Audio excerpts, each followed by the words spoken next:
So schafft ihr Solo oder Koop easy das Rex Infernus Easter Egg in Black Ops 7 Zombies. Ich empfehle euch einen Bauplan für das LMG Mammut zu erstellen. Damit habe ich mit Abstand den meisten Schaden beim Boss gemacht. Ihr findet den Waffenbaukorb mit meinem Loadout in der Beschreibung. Als zweite Waffe empfehle ich euch im Spiel eine der Strahlenkanonen zu holen. Und als dritte Waffe die Fäule des Wärters Wunderwaffe. Die könnt ihr einmal bauen und sobald ihr sie gebaut habt aus der mysteriösen Kiste ziehen. Alternativ kann ich euch als dritte Waffe die Schrotflinte Echo mit den gezeigten Aufsätzen empfehlen. Die könnt ihr euch vom Nyxara-Tempel an der Wand kaufen. Die ist allgemein brutal stark und richtig gut zum Adskillen beim Bosskampf. Nur dem Boss macht ihr damit nicht so gut Schaden. Den Waffenbaucode mit meinem Loadout findet ihr auch in der Beschreibung. Rüstet euch als Feldaufrüstung den Ätherschleier oder wilden Wächter aus und nehmt Täusch- und Haftgranaten mit. Erstellt euch 2 Kaugummi-Pakete. Nehmt für den Anfang Kaugummis, die euch Geld bringen oder sparen mit, damit ihr früh den Bosskampf starten könnt. Und für den Bosskampf ein Paket mit Auffüllen, Regentropfen und Kraftfass. Alternativ passt statt Kraftfass auch Schildbürger oder starre Augen. Nehmt Koop statt Kraftfass Nahtoderfahrung mit. Rüstet für eure Extras die gezeigten Augmentierungen aus.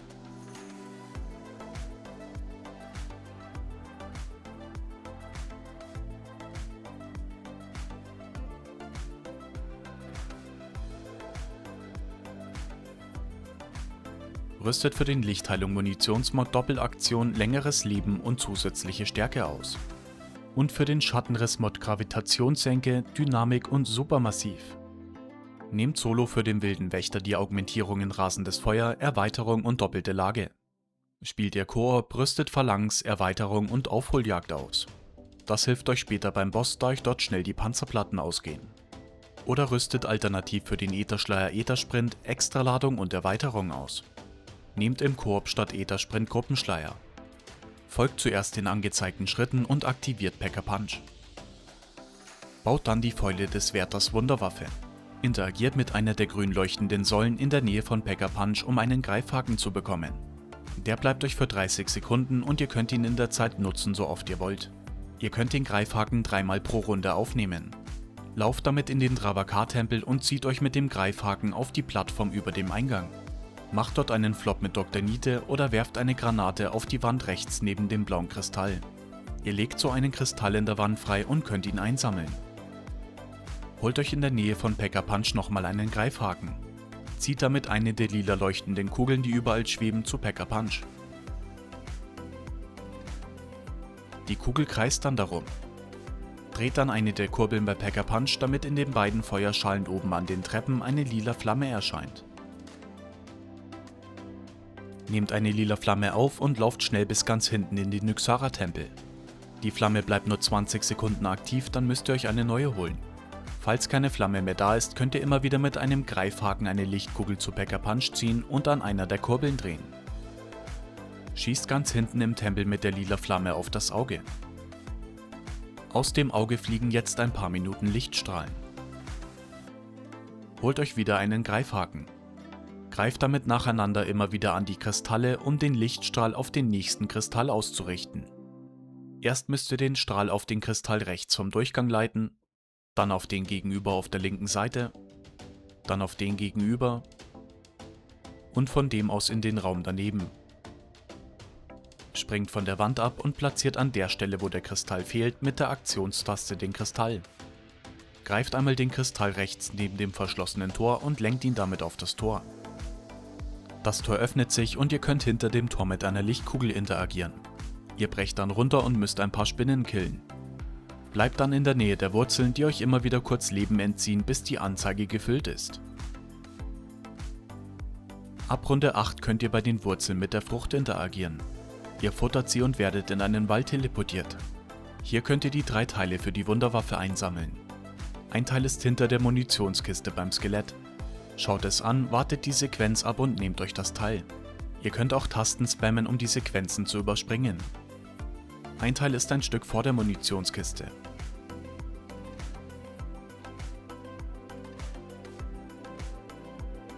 Und eins hinter der Munitionskiste bei den Überresten einer Hütte.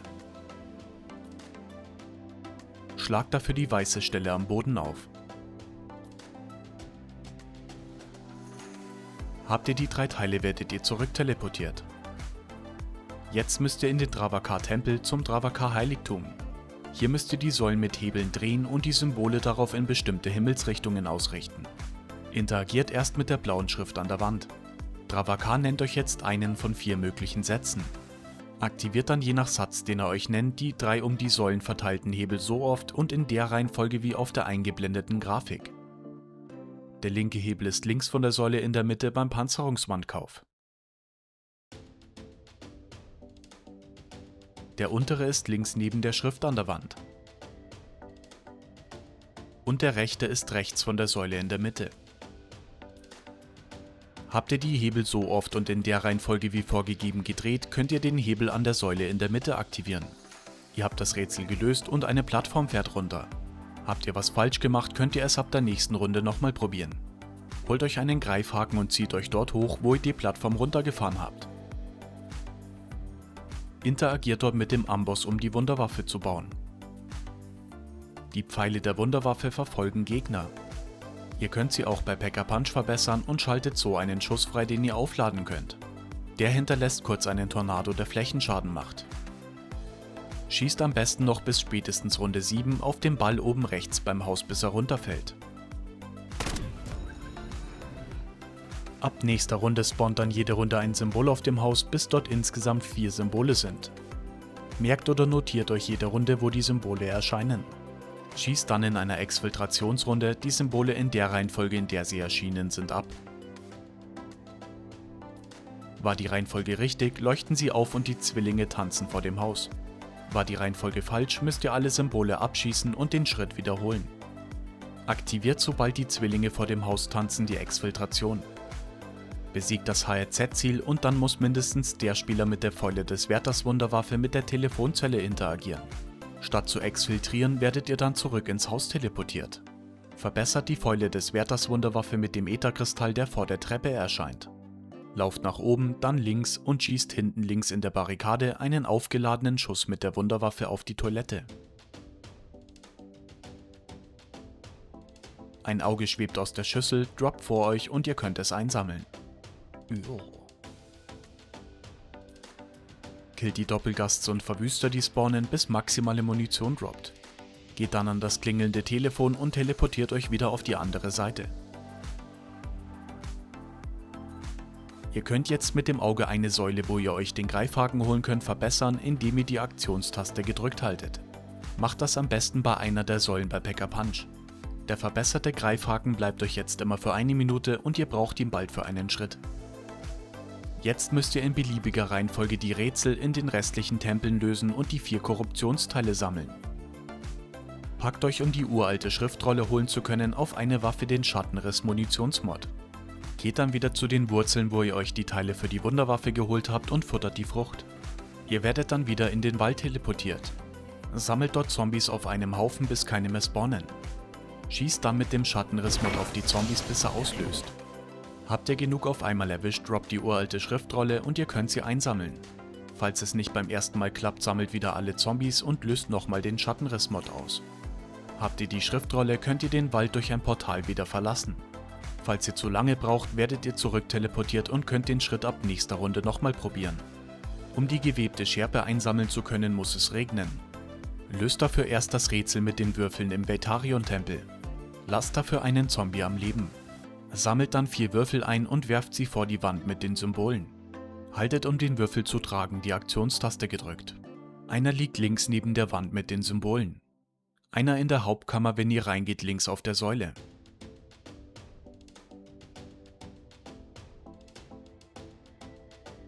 Springt von der Säule ab, um ihn zu erwischen. Einer im Raum gegenüber vom Rätsel links über Eselstritt. Springt wieder von der Wand ab, um ihn zu erwischen. Und noch einer ist in dem Raum gegenüber von Eselstritt rechts bei der Barrikade. Beendet ihr die Runde versehentlich, verschwinden die Würfel und ihr müsst sie nochmal einsammeln. Ihr müsst für das Rätsel die 4 Symbole von der linken auf die rechte Seite bringen. Die Flamme darf beim Rätsel weder das Wasser noch das Blattsymbol berühren. Ihr könnt die Vorrichtung auch nur bewegen, wenn der Würfel mit dem Handsymbol in der Vorrichtung steckt. Platziert zuerst die Flamme, dann die Hand und dann die anderen beiden Würfel. Interagiert erst mit der Flamme und dann mit der Hand.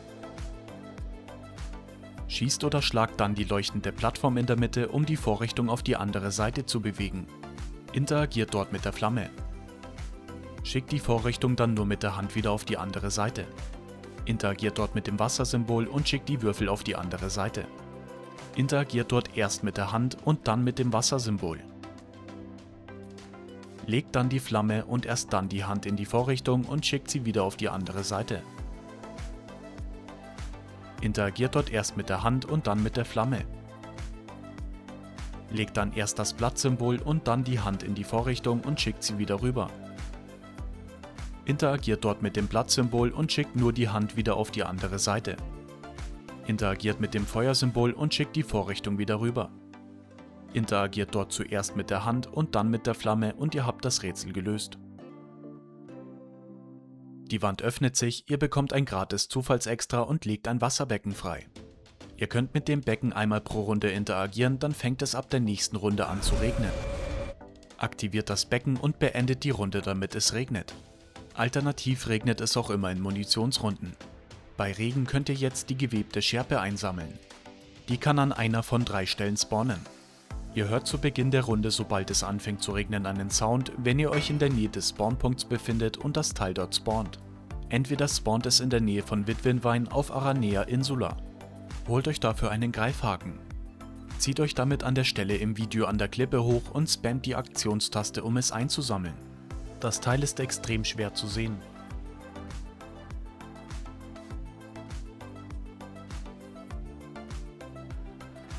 Ein möglicher Spot ist auf Ruinas Insula, rechts neben Dr. Niete hinter dem Spot für die mysteriöse Kiste. Holt euch dafür einen Greifhaken und zieht euch an der Säule hinter die mysteriöse Kiste. Spammt dort wieder die Aktionstaste, um das Teil an der Klippe einzusammeln. Und ein Spot ist links neben Juggernog zwischen Spira Insula und dem Nyxara-Tempel. Springt dafür von der Plattform vom Nyxara-Tempel aus an die Ecke der Klippe wie im Video und spammt die Aktionstaste. Sobald es aufhört zu regnen, verschwindet das Teil wieder und spawnt, wenn es das nächste Mal regnet, an einer der 3 Spots neu. Rüstet, um den Hammer des Schmieds einsammeln zu können, den Splitter-Explosion-Munitionsmod aus. Zieht euch damit im Dravakar-Tempel nach oben, wo ihr die Wunderwaffe gebaut habt. Löst dort bei den 4 Schilden an der Wand eine Splitter-Explosion mit eurem Munitionsmod aus, bis ihr hinter einem davon den Hammer des Schmieds findet.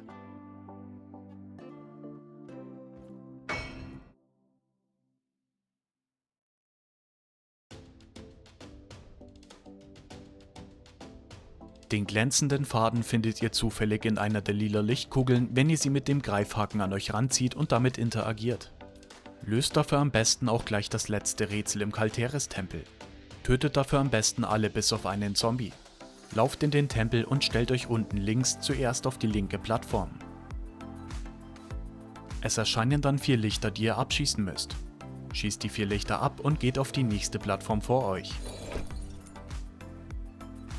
Schießt wieder 4 Lichter ab und geht auf die nächste Plattform vor euch. Schießt wieder 4 Lichter ab und wiederholt das Ganze dann nochmal bei der letzten Plattform.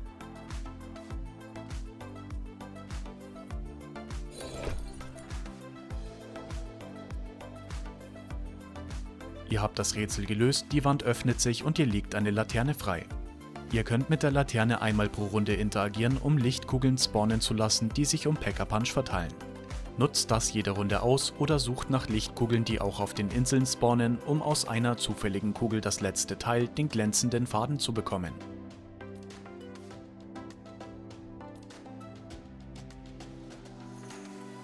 Holt euch jetzt den Greifhaken, den ihr mit dem Auge verbessert habt. Greift damit erst die 3 Metallplatten mit einem Augensymbol an den Säulen, die um Pack-a-Punch verteilt sind, um die Platten zu entfernen. Lauft dann bei Pack-a-Punch die Treppen runter. Entfernt auf der linken und rechten Seite jeweils die 6 Symbole knapp unter der Decke, um dahinter Maschinen freizulegen. Es spawnen, sobald ihr die Platten dort entfernt, einige Spinnen. Killt die Spinnen und schießt mit der Wunderwaffe einen aufgeladenen Schuss auf jede der 6 Maschinen, um die Spinnweben zu entfernen. Das funktioniert auch mit Granaten oder der Flamme aus den Feuerschalen. Der nächste Schritt muss schnell gehen. Holt euch dafür am besten Stamina ab. Stellt euch an das Rad bei Pack-a-Punch, dass ihr links von euch die Munitionskiste seht. Dreht das Rad und lauft schnell bei der Munitionskiste rechts runter und aktiviert den Hebel am Boden. Wart ihr schnell genug, leuchten die Maschinen auf und die Säulen um Pack-a-Punch drehen sich. Es gibt 3 Säulen. eine innen, eine in der Mitte und eine außen. Ihr müsst die Säulen jetzt nacheinander in beliebiger Reihenfolge zu den 4 Tempeln ausrichten. Macht es am besten genau in der Reihenfolge, wie ich es euch zeige, um sie so wenig wie möglich drehen zu müssen. Aktiviert zuerst einmal den Hebel an der Säule in der Mitte. Aktiviert dann zweimal den Hebel an der äußeren Säule, um alle 3 Säulen zum Travakar-Tempel auszurichten. Zieht ihr an jeder der 3 Säulen einmal den Hebel, richten sich die Säulen auf den rechts daneben liegenden Tempel aus. Platziert jetzt im Travakar-Tempel den Hammer in der Feuerschale. Zieht dann mit dem Greifhaken eine Leuchtkugel zu Pack-a-Punch und dreht an einer der Kurbeln. Es erscheinen dann wieder lila Flammen in den beiden Feuerschalen daneben. Nehmt eine lila Flamme auf und werft sie in die Feuerschale mit dem Hammer. Es erscheint dann ein Teil in der Feuerschale, um das Runensymbole schweben. Lockt einen Zombie in die Nähe und das Teil fliegt zu ihm. Jetzt erscheinen rund um den Zombie die Runensymbole. Falls ihr den Zombie killt, fliegt das Teil zum nächsten Zombie in der Nähe. Beendet ihr die Runde, taucht das Teil wieder in der Feuerschale auf. Ihr müsst den Zombie jetzt zur Titanenfalle vor den Kalteres-Tempel bringen und von dem Arm mit der Fessel schlagen lassen, auf der dasselbe Runensymbol zu sehen ist. Die Runensymbole sind in jedem Spiel immer an der gleichen Fessel. Hier seht ihr, welche Runensymbole aus welchem Tempel zu welchem Arm des Titans gehört. Aktiviert die Falle und lockt den Zombie zum rechten Arm des Titans. Sobald die Falle aktiv ist und der Zombie in der Nähe ist, läuft er automatisch unter den Arm. Hat der Titan den Zombie mit den Runensymbolen zermatscht, bricht die Fessel. Geht jetzt wieder in den Travakar-Tempel und interagiert mit der Plattform oben bei der Treppe, bis ihr Travakar sprechen hört. Jetzt müsst ihr auf der Plattform in kurzer Zeit einige Male von Zombies getroffen werden, um sie zu öffnen. Macht das am besten mit 2 Zombies übrig oder einer Spinne.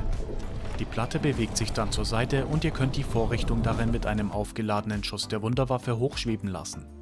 Richtet den Lichtstrahl auf die Stelle wie im Video aus. Schießt ihr ganz außen auf den Ring, bewegt er sich ein großes Stück in eine Richtung.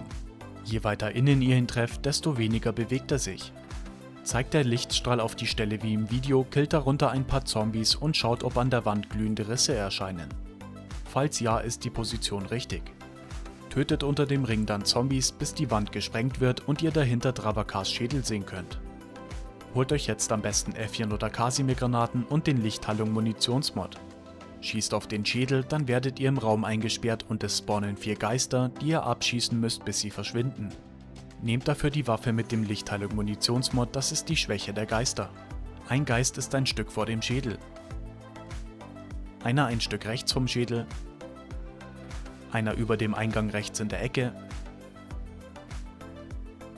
Und einer mittig im Raum an der Decke.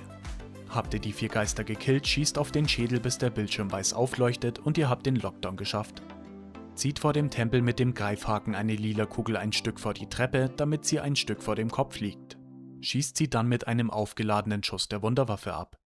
Die Kugel schwebt hoch, fliegt in den Schädel und seine Augen fangen an lila zu leuchten. Aktiviert an jeder der 3 Säulen den Hebel einmal, um sie auf den Kalteres-Tempel auszurichten.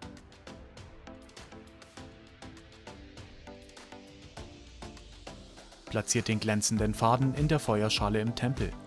Holt euch dann eine lila Flamme und werft sie in die Feuerschale. Es erscheint dann wieder ein Teil in der Feuerschale, um das Runensymbole schweben. Lockt wieder einen Zombie in die Nähe, damit das Teil zum Zombie fliegt.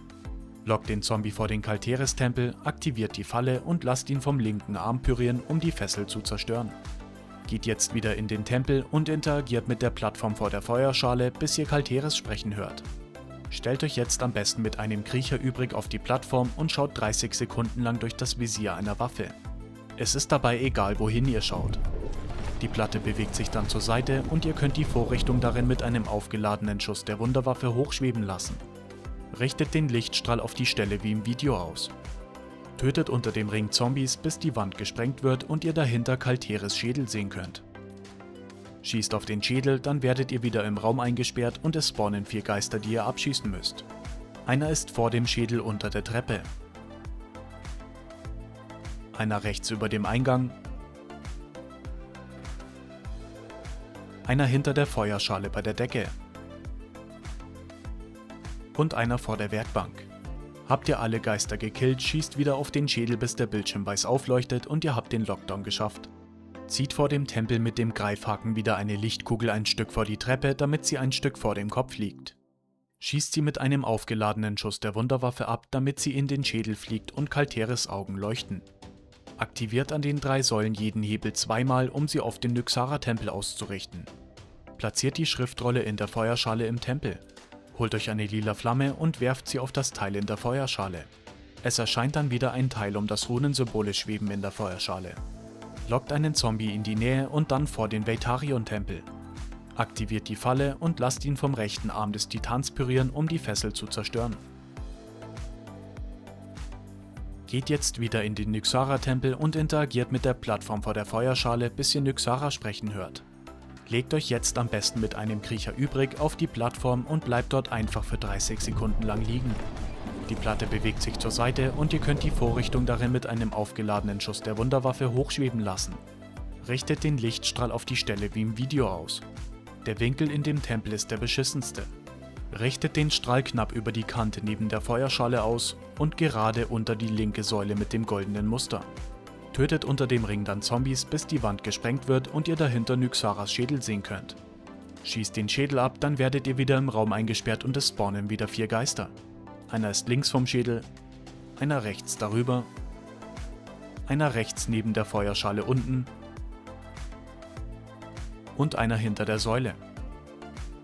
Habt ihr alle Geister gekillt, schießt wieder auf den Schädel, bis der Bildschirm weiß aufleuchtet und ihr beendet den Lockdown. Zieht vor dem Tempel mit dem Greifhaken eine Lichtkugel auf den Felsen ein Stück vor die Schnauze vom Drachen. Schießt sie dann mit einem aufgeladenen Schuss der Wunderwaffe ab. Sie fliegt dann in den Schädel und Nyxaras Augen leuchten. Aktiviert an den 3 Säulen jeden Hebel einmal, um sie auf den Veitarion-Tempel auszurichten. Platziert die Scherbe in der Feuerschale im Tempel. Holt euch wieder eine lila Flamme und werft sie auf das Teil in der Feuerschale. Es erscheint dann wieder ein Teil, um das Runensymbole schweben. Lockt einen Zombie in die Nähe und dann vor den Tempel zum linken Arm. Aktiviert die Falle und lasst ihn vom Titan zu Brei verarbeiten, um die letzte Fessel zu sprengen. Geht jetzt wieder in den Tempel und interagiert mit der Plattform vor der Feuerschale, bis ihr Veitarion sprechen hört. Stellt euch jetzt am besten mit einem Kriecher übrig auf die Plattform und springt ungefähr 30 Mal. Die Platte fährt zur Seite und ihr könnt die Vorrichtung darin wieder mit einem aufgeladenen Schuss der Wunderwaffe hochschweben lassen. Richtet den Lichtstrahl wie im Video auf die Stelle in der Barrikade aus. Tötet unter dem Ring Zombies, bis die Wand gesprengt wird und ihr dahinter Veitarions Schädel seht.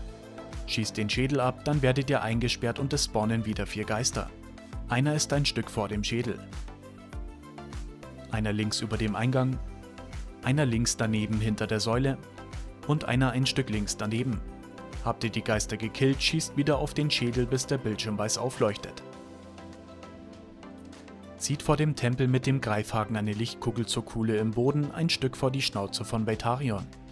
Schießt sie dann wieder mit einem aufgeladenen Schuss der Wunderwaffe ab. Sie fliegt in den Schädel und Veitarions Mäuler leuchten. Jetzt müsst ihr alle Tempel reinigen und dafür muss es regnen. Aktiviert dafür im Veitarion-Tempel das Wasserbecken und beendet die Runde, damit es anfängt zu regnen. Ihr müsst jetzt mit einer lila Flamme bei jedem Schädel auf die leuchtende Stelle mitten auf der Stirn werfen. Habt ihr die Stelle richtig getroffen, leuchtet der Bildschirm weiß auf und ihr seht die wahre Gestalt, die hinter dem Boss steckt. Bei Kalteris und Dravakar trefft ihr die Stelle auch gut vom Boden aus. Holt euch für Veitarion und Nyxara, bevor ihr euch eine lila Flamme holt, einen Greifhaken. Zieht euch bei Veitarion auf den Hügel rechts vom Schädel, von dort aus trefft ihr die Stelle besser.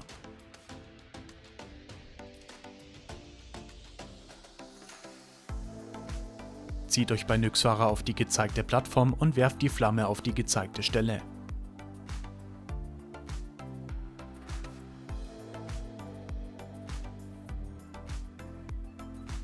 Habt ihr alle 4 Tempel gereinigt, schwebt bei Pack-a-Punch ein goldener Ring nach oben und ihr könnt euch auf den Bosskampf vorbereiten. Packt eure Strahlenkanone zum Selbstwiederbeleben auf den ersten oder zweiten Waffenslot und verbessert sie mindestens einmal. Holt euch zum Ads-Clearen beim Boss die Echo-Schrotflinte und verbessert sie so hoch es geht. Oder noch besser ist die Fäule des Wärters Wunderwaffe. Packt euch auf euer LMG Lichtheilung. Holt euch Kasimir-Granaten, Punktgeschütze, ein Selbstwiederbelebungskit und den Ionenkern als Punkteserie. Der ist richtig gut zum Ads-Clearen. Holt euch am besten alle Extras und sammelt am besten noch so 20.000 Punkte oder mehr, um euch beim Boss Munition kaufen zu können. Lauft bei Pack-a-Punch die Treppen runter und stellt euch alle auf die leuchtenden Stellen, um den Bosskampf starten zu können. Der Boss hat 4 Phasen und während des gesamten Bosskampfs spawnen durchgehend Zombies. Lauft während des gesamten Bosskampfs am besten alle in eine Richtung und bleibt dabei ein gutes Stück vom Rand entfernt. Nehmt zum Laufen auch nicht das LMG in die Hand, damit seid ihr zu langsam. Der Boss stürmt häufig zweimal hintereinander auf euch zu. Der Angriff macht ordentlich Schaden und schleudert euch ein gutes Stück zurück. Weicht dem ersten Angriff aus, indem ihr seitlich lauft oder rutscht. Wechselt danach die Richtung, da der Boss immer in eure Laufrichtung stürmt und rutscht oder sprintet, um auch dem zweiten Angriff auszuweichen. Wenn es mal knapp wird, könnt ihr auch einen Greifhaken aufnehmen und benutzen, um euch schnell aus der Gefahrenzone zu bringen.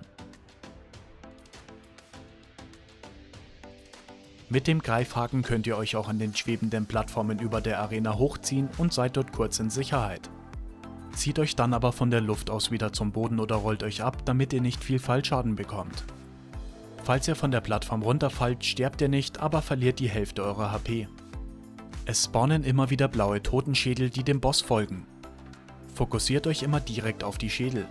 Habt ihr 1 bis 2 davon zerstört, legt ihr beim Boss eine Schwachstelle an seinem Stachel frei und macht ihn kurz bewegungsunfähig. Werft dann eine Kasimir-Granate oder aktiviert euren Ätherschleier oder wilden Wächter und haltet voll drauf. Zusätzlich hat der Boss 2 orange Stellen an seinen Armen. Brecht ihr dort die Panzerung, legt ihr auch kurz eine Schwachstelle am Stachel frei. Der Boss bleibt dabei aber nicht stehen und läuft direkt weiter. Seid ihr zu nah beim Boss, schlägt er euch mit seinen Krallen, macht euch Schaden und fügt euch eine Blutung hinzu. Dadurch verliert ihr dann ein paar Sekunden lang Leben. Manchmal springt der Boss auf euch zu, dreht sich und schlägt mit seinem Stachel zu. Rutscht oder lauft schnell seitlich weg, sobald er zu euch springt. Schwebt ein blauer Totenschädel beim Boss, wenn er mit seinem Stachel zuschlägt, fliegen am Boden zusätzlich Flammen auf euch zu. Springt über die Flammen, um ihnen auszuweichen. Seid ihr im Eliminator, saugt euch ein Schädel aus und verringert schnell eure Ausblutungsleiste. Killt ihn daher so schnell es geht. Habt ihr dem Boss ein Drittel seiner HP abgezogen, wird er kurz immun und es kommt Phase 2. Spielt ihr Koop, könnt ihr jetzt jede Phase einen Ionenkern platzieren und habt dann noch 2 für die letzte Phase. Direkt am Anfang haut der Boss kurz ab und es spawnen je nach Spieleranzahl Geister um die Arena. Zerstört sie schnell, da der Boss sonst einen Schild bekommt und ihr ihm weniger Schaden macht. Sobald der Boss wieder in die Arena springt, spawnt maximale Panzerung und maximale Munition. Es spawnt zusätzlich ein Dravakar-Segen auf einem Podest. Der füllt sofort eure Panzerung und Panzerplatten auf. Außerdem bekommt ihr dann 1 Minute lang für jede Panzerplatte, die ihr aufsammelt, 2 statt 1. Manchmal spawnt auch noch ein Veltarion-Segen. Der gibt euch 2 Zufallsextras. Der Boss spawnt jetzt zusätzlich immer wieder Stacheln überall in der Arena, die euch angreifen, wenn ihr zu nah dran seid. Lauft sobald sie spawnen eine Runde und zerstört sie alle. Nehmt dafür am besten einfach die Fäule des Wärters Wunderwaffe und schießt damit während ihr Runden lauft. Ein weiterer neuer Angriff sind rote Kreise, die der Boss spawnt und durch die Arena fliegen lässt. Sie schießen in einem größeren Bereich nach unten und verursachen dabei Flächenschaden. Weicht ihnen schnell seitlich aus oder nehmt die Fäule des Wärters Wunderwaffe, um sie schnell zu zerstören. Habt ihr dem Boss 2 Drittel seiner HP abgezogen, wird er wieder immun und es kommt Phase 3. Ihr werdet am Anfang in ein Gefängnis teleportiert und müsst dort innerhalb einer Minute ein HRZ-Ziel killen. Das zerfetzt ihr am schnellsten mit der Fäule des Wärters Wunderwaffe. Habt ihr es innerhalb einer Minute geschafft, werdet ihr zurückteleportiert und habt 1 Minute lang einen Buff, der eure Bewegungsgeschwindigkeit erhöht. Habt ihr es nicht geschafft, bekommt ihr für einige Zeit einen Debuff, durch den ihr schnell Munition für alle Waffen verliert. Es spawnt jetzt wieder maximale Panzerung und Munition. Nutzt jetzt am besten auch euren Auffüllen-Kaugummi. Der Boss macht in dieser Phase auch einen Angriff, bei dem das ganze Team stirbt, wenn ihr nicht schnell genug die Stacheln ausschaltet. Sobald die Stacheln anfangen zu leuchten und sich Lichtstrahlen in der Mitte sammeln, habt ihr nur 10 Sekunden Zeit, um die Stacheln zu zerstören. Konzentriert euch also sofort auf die Stacheln. Killt erst die Geister, wenn keine Stacheln mehr da sind und konzentriert euch danach wieder auf den Boss. In dieser Phase müsst ihr mehr Schädel zerstören, um eine Schwachstelle freizulegen und es spawnen auch mehr. Es spawnt in dieser Phase auch ein Kalteres-Segen auf einem Podest. Der lädt eine Ladung eurer Feldaufrüstung und alle Granaten wieder auf. Außerdem füllt ihr eure Granaten 1 Minute lang langsam wieder auf. Zusätzlich spawnt ein Nyxara-Segen. Durch den habt ihr 1 Minute lang doppelt so schnelle Gesundheitsregeneration. Heißt, eure Leben regenerieren sich schon nach 2,5 Sekunden statt nach 5. Wenn ihr euch schon freut und denkt, dass ihr es geschafft habt, kommt die letzte und wildeste Phase. Platziert jetzt mittig euren Ionenkern. Es spawnen jetzt noch mehr Geister, mehr Stacheln und noch mehr Schädel als vorher. Zusätzlich spawnt der Boss jetzt immer 2 rote Kreise statt nur einen, die durch die Arena fliegen. Zündet alles, was ihr noch habt. Mit euren Wunderwaffen könnt ihr dem Boss auch dann ganz gut Schaden machen, wenn gerade keine Schwachstelle freigelegt ist. Solo könnt ihr, falls ihr eure Selbstwiederbelebung verliert und es nicht gut läuft, das Spiel speichern und beenden. Ladet das Spiel dann neu, rüstet euch wieder aus und beendet die aktuelle Runde. So könnt ihr den Bosskampf immer wieder probieren. Nur eure Selbstwiederbelebungen von Schnellwiederbelebung bekommt ihr so nicht zurück. Habt ihr dem Boss diesmal alle HP abgezogen, bleibt die Sau auch wirklich liegen und ihr habt das Easter Egg geschafft. Braucht ihr Hilfe oder habt Fragen, schreibt mir gerne in die Kommentare oder kommt in den Community Channel. Viel Spaß beim Easter Egg, bleibt flauschig und bis zum nächsten Mal.